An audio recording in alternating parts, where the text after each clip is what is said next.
My two home gyms use primarily dumbbells and resistance bands and body weight in my home workouts. And for me, I go between both of these quite often. So some weeks, even some months, I'll go all dumbbells and body weight, or the other one, I'll go all resistance bands. But I want to kind of help you decide if you don't have enough money to buy both, which one to start out with, and of course you can save money and buy the other one later. But with that, let's jump in and take a look at what I like about the resistance bands first. Now, one of the big reasons I like resistance bands, they tend to be safer to get into most of these starting positions. For example, think of squats where your hands are down by your side. When you pick up dumbbells, you are picking up a heavier object most of the time from the floor and then trying to get into that position. Whereas with the resistance bands, you really don't have a lot of tension on the band yet, where you're just getting into that starting position, so they tend to be a bit safer to get into position and then work with from there, where picking up the dumbbells, you could actually hurt yourself just picking it up depending on the weight of the dumbbells being used. Next up, resistance bands tend to take up very little space. Now, I have a drawstring bag I put all the resistance bands I own into, and they all fit in there, which I can just put in my closet, or like I have right now, my Renfo bike in the corner, I just put it on there while I'm not using it. Now again, I have other equipment I use with my resistance band, so I have a bar, I have a platform, but those again are pretty small and fit into my closet very easily. So again, all the equipment I have takes up way less space than my dumbbells and bench and all that other stuff that I use. Next up, many of the resistance bands, especially some of the loop style bands, can produce a lot of resistance, especially when you stack them together. So for me, I do have the undersum bands as of shooting this video, and for some of the exercises, I do put multiple bands together. Think of like the squats again with my hands at my sides. I can do the hardest band and the next one down together and still get a great workout just from that while standing on my step platform. Moving on, as long as you don't provide a ton of slack, the bands actually provide constant tension throughout the entire time you're doing the workout. Now, again, for me, I'm standing on a 4-inch platform, so it has some pre-stretch in the band.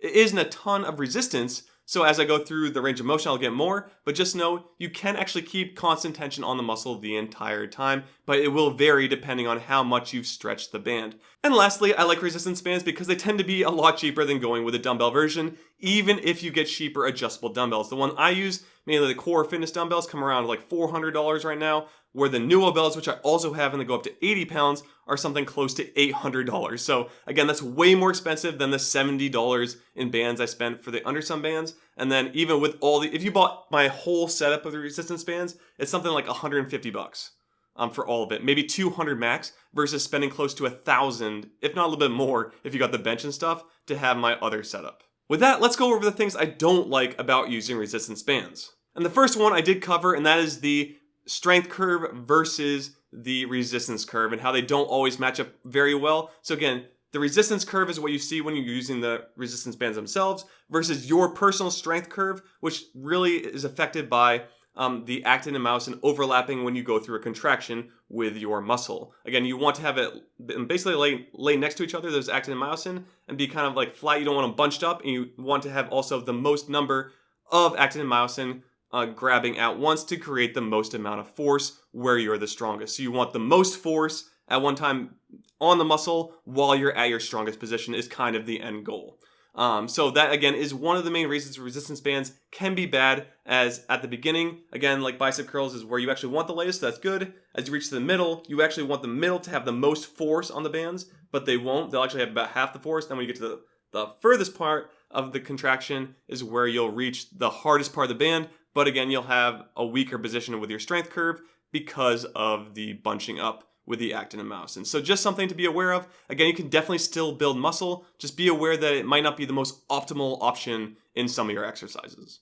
My next con is that bands can wear out a bit faster than I'd say dumbbells when you're using them. So for me, I have personally snap bands. I've also got them stuck indoors before, so watch out for that. And I've also had them snap across my back, like not break, but come out from under me, like having them on my feet in the past and snapping across my back, which hurts quite a bit. I know I've heard of horror stories of people doing face pulls, having to smack them in the face. So just be aware of those kind of things, that they can injure you if you're not anchoring them and using them properly. Now, using my step platform, I've never had any issues there because it's again under the platform, so it's not gonna like snap up and hurt me or anything. But just, again, make sure that if you're anchoring them down, that they are not going to come undone and like snap across you in any way, because it does whip you pretty badly. And again, they can snap. So watch out for snapping. Make sure the bands aren't starting to fray too much that you're using. If they are, go ahead and buy new ones. Again, they are cheaper than dumbbells and things of that nature. And for me, I have had my bands for quite a while now. The Undersum bands I've had over a year, so they've lasted a long time. I did, however, with the initial Undersum bands, snap the X small one. Didn't hurt at all. It's the smallest of the bands. But just know I did have one snap, but since replacing it, it has lasted over a year now. So it might have just been a manufacturing defect in the one I got. All right, my next con is that some exercises do need another anchor point to be effective. So, for example, pull downs, you will need some kind of anchor point above you, and I do recommend everyone have some kind of vertical pulling movement. So for this, it would be pull downs. Now you can use like a door anchor for this, or for me, I actually use my bench now. I have the Ironmaster Super Bench Pro that has a pull-up bar attachment on it that I actually like to use more than anchoring it to my door. So that actually works very, very well for pull downs in my home workouts. So I will put that on screen so you can see what that looks like, but just know you could just use a door, hook that up, and then just close the door and make sure it's not going to come out. Make sure your door is actually strong enough to support the bands you're using. If not, you can also use like a tree, a beam in your house if it's strong enough, all of those things, but you just have to have an anchor point. So my con here is you need some kind of anchor point for them. It's not the hardest thing to find one usually, but just know you do need them for some kind of vertical pulling movement. And my last con is that some exercises are kind of awkward to get into. Things like front squats, you have to go all the way to like a fully seated squat position. And so it can be, again, kind of awkward. Same with doing things like getting to an overhead press. You have to go all the way down so you can get the bar into place, then stand up so that you can do the overhead pressing. So there are some exercises that are a little weird to use, not too many. But again, it is, I'd say, just a con and something to be aware of when using resistance bands in your home training. All right, and that is it. So now we're going to move on to what I like about using dumbbells, and for me, this would be adjustable dumbbells in my home workouts. First off, they're very familiar for pretty much anyone to pick up and use, and really you just look at them and you can kind of just like do bicep curls, pressing, anything like that. Again, you just can visually see them, and you kind of know how to use them inherently from just like watching videos online. And of course, there are a slew of training sessions you can find on the internet on how to use dumbbells properly.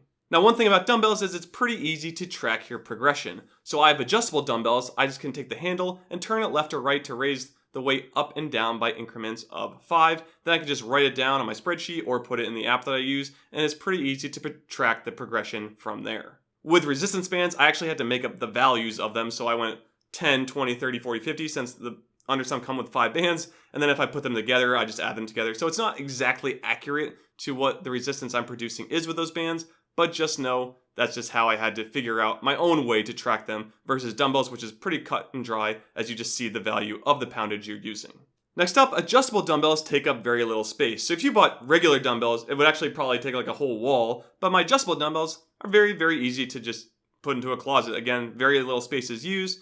And they sit in little cradles. Both versions, I have both the Dumbbells and the Core Fitness dumbbells just sit in their own little cradle, and I turn the handle left or right to change the weight. So again, extremely easy to use, pick up, and then I can just do my workout without really any hassle from there.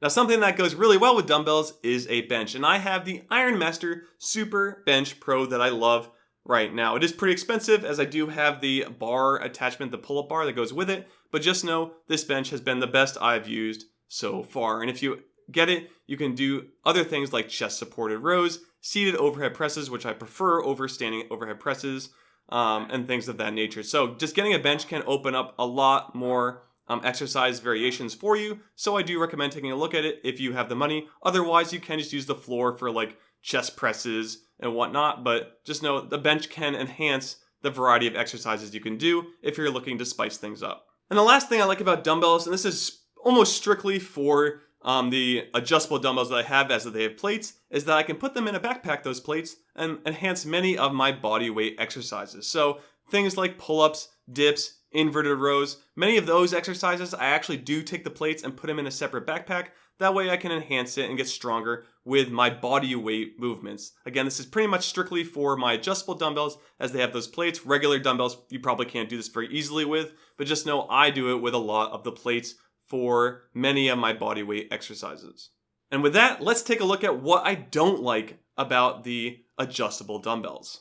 So the number one biggest issue with dumbbells is there is no good vertical pulling movement that you can do with them. You have to buy some other type of equipment if you want to do some kind of vertical pull. And that's that's kind of how it goes. That's why I have both the doorway pull-up bar and the Ironmaster Super Bench Pro with the pull-up bar attachment, because I use my body weight, and then again, sometimes I throw the plates in a backpack and use them for enhanced weight for my pull-ups. But just know I have to have something separate from the dumbbells because there's really no good option. But do know you can work your entire back. So again, the big one being the lats here with an overhead pull. You can definitely work your lats with other pulling based movements, kind of like the closer in a bent over row you bring your hands to your hips, the more lat activation you're going to get. So you can definitely work them. Just know you probably have a bunch of those style pulling movements in your workout versus just having an overhead pull. And I really do think everyone should have some type of vertical pulling movement in their home workout program. But again, if you just don't have the option, there are other ways to hit the entire back. Now, a bigger issue I have with the dumbbells is that they can potentially be dangerous, especially if you're using my adjustable dumbbells and you don't put in the dumbbells or don't put them back into their cradle appropriately. You could definitely injure yourself. So just make sure every time you put them back in, if you're using the dumbbells I use, that they go in and slide in as expected and there's no like gaps or something in it. Because if you picked it up and it was like that, a plate could fall on your foot. And if you're like me, I actually work out barefoot a lot of the time. But if you're like me and doing that, you could break your foot if that happens. So watch out. Make sure you're using them well. Also, if your grip gives out and you drop them on your foot, that would really, really hurt. So don't do that either. I actually have wrist straps that I can put in the description of this video to help with some of the bigger lifts, such as like squats with them and Romanian deadlifts. I actually do use wrist straps with my Dumbbells, as I do use the heavier versions of those for those exercises. So to help with grip, I do use wrist straps for that. But be aware of just dropping the dumbbells themselves. You could actually break the dumbbells if you drop them too, if they're adjustable dumbbells. So I don't recommend dropping them, but then also watch out for your feet or anything else on the floor. If you're doing that and you accidentally drop them or don't use them properly, you could injure yourself. All right, so we discussed resistance bands and dumbbells, pros and cons, and what I kind of think about them. So out of that, which one do I prefer using? Now, I've recently started using resistance bands quite a bit more just because I think a lot of people on this channel are interested in them and I think you can do a lot with them. But if I had to choose, like money wasn't an option or anything like that, I probably would choose dumbbells over them just because it's like a psychological thing for me with lifting the heavier weights. I also really like doing body weight movements, so that's a big part of it. I like doing a lot of chest dips, push-ups, pull-ups, inverted rows, things of that nature. Those are kind of my favorite exercises that I just like to perform. And they also kind of help me when doing things like Spartan races I've done in the past and things of that nature. So I just enjoy them overall. That doesn't mean when I get older, I don't just switch to resistance bands as I kind of fall out of favor with the body weight movements. But just know I personally would probably just go with the dumbbells if I had to choose one, only because I like doing more body weight style exercises.